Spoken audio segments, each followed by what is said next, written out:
This now is California Senator Alex Padilla. Senator Padilla, it's great to have you on the show. I know this is a tense time in your state. I want to start maybe broadly asking you your views and your thoughts about what you're seeing play out before we can dig into some specifics about what California should be doing right now. Obviously, a very difficult time for communities all across the Los Angeles area. How are you feeling about what is happening with what some are describing as an overreach by the federal government with the deployment of the National Guard, and where the situation goes from here as more people are calling for de-escalation? Yeah, appreciate you having me on, Eamon. And look, there's, I think, a couple of ways we can break this down. There's sort of the Washington political perspective, because as prior guests have pointed out, the Senate Republicans are on the verge of passing what House Republicans just passed in this bill that threatens to cut Medicaid, cut the social safety net for so many, and underwrite tax breaks for billionaires. So to distract from that, you know, it never fails. This is Trump classic playbook.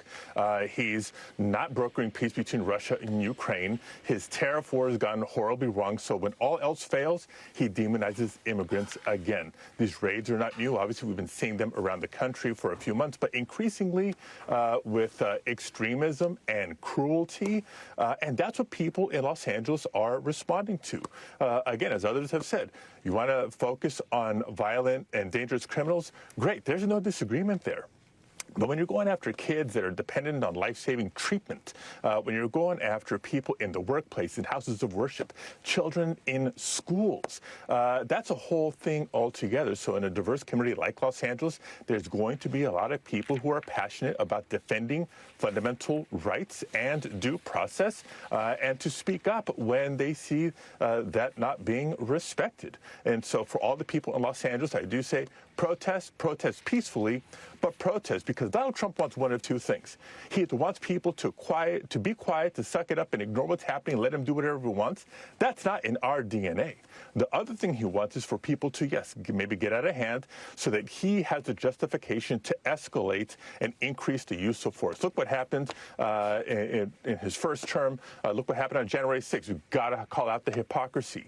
You know, he did not once say insurrectionists for the people who stormed the Capitol and attacked police officers. But one protester who gets a little bit out of hand in Los Angeles and all of a sudden he's going to bring in the Marines, that's beyond hypocritical. Senator Padilla, you mentioned the Big Beautiful Bill and a number of things that are cut by the Big Beautiful Bill that passed the House. The bill also allocates a lot more funding to immigration enforcement.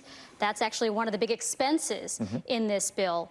Could you talk a little bit about what that says about your colleagues' priorities and how that money might get used in the context of these other kinds of enforcement actions that have generated so much opposition going forward? Right. Look, if we were having a serious substantive policy conversation, I think there is room to discuss increased funding for our immigration system, not just smarter enforcement at the border, utilizing technology, focusing on ports of entry, but also for all the people who have pending cases, whether it's an asylum case, whether it's anything else. There is a need for more immigration judges and hearing officers and counsel, those sorts of things. And let's reduce the backlog.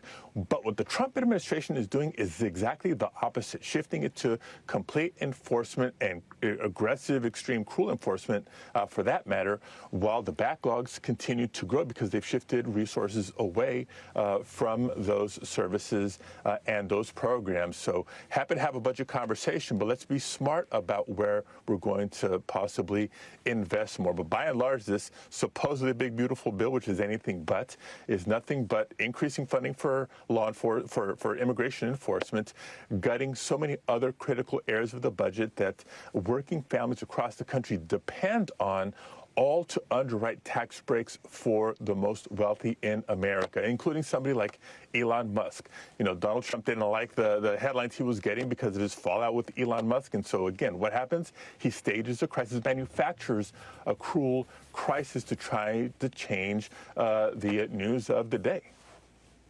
Senator, I want to get your direct response to people like Vice President J.D. Vance and others using the term insurrection and insurrectionist to describe what we're seeing happen in Los Angeles right now.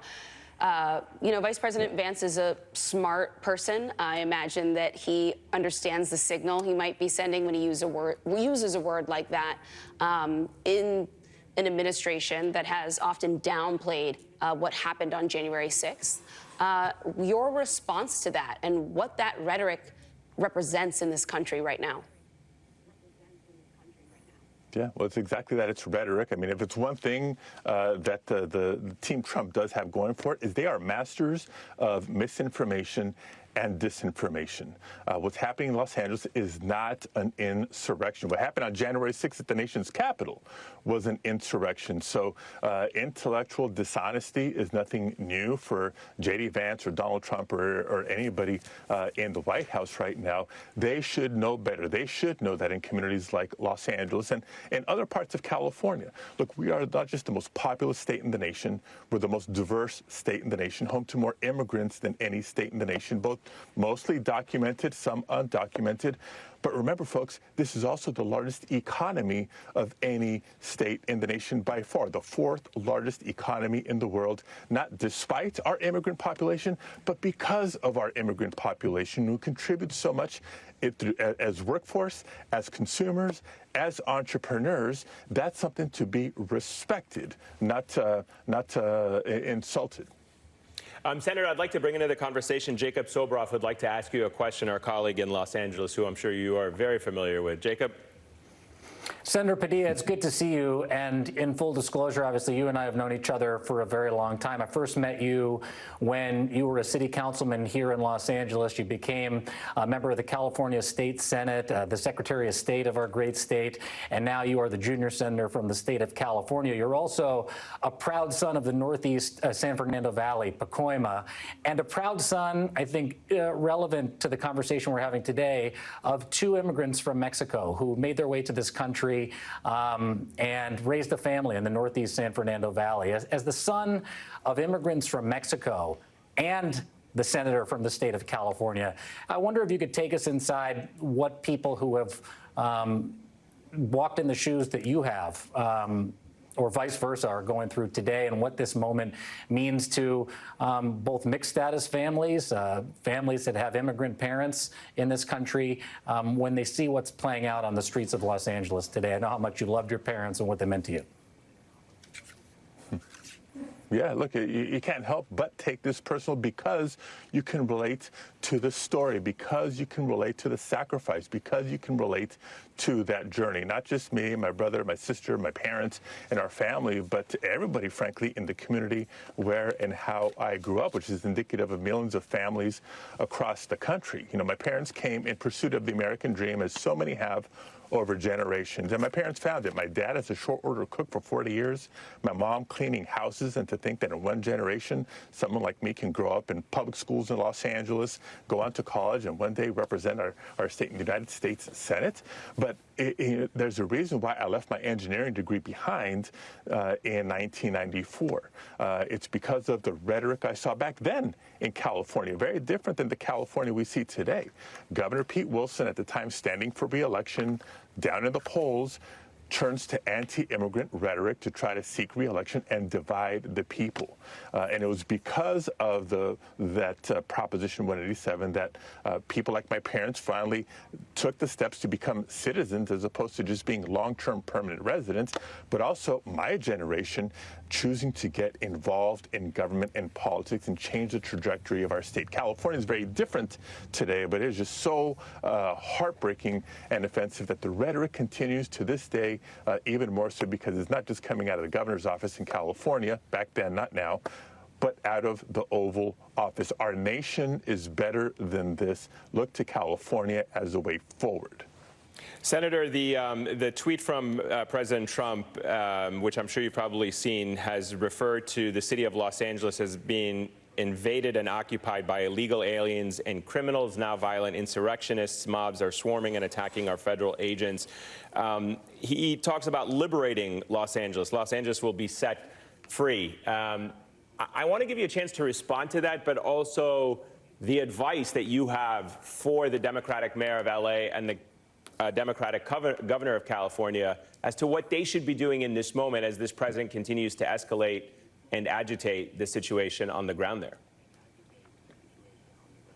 Yeah, and I'll start with the second first. The mayor of Los Angeles, the governor of California, let's just focus on doing our jobs. I've been in touch with the mayor, been in touch with the governor, been in touch with Chief McDonald, LAPD, earlier today, and Sheriff Luna, Los Angeles County Sheriff.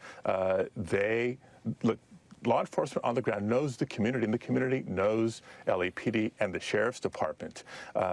This is just a reminder that what happens when you don't know what you're doing as President of the United States, when you send in DHS, when you send in the National Guard, and they don't know the community, they don't have the rapport and the trust of the community, things get out of hand.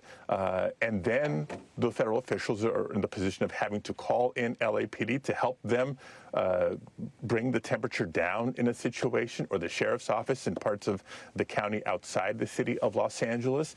It's pointing out the weaknesses and the inability, the inexperience and irresponsibility, frankly, of the Trump administration. Senator Alex Padilla, thank you so much for your time this evening. We know you have a lot on your plate. We will sneak in a quick break and be back with more.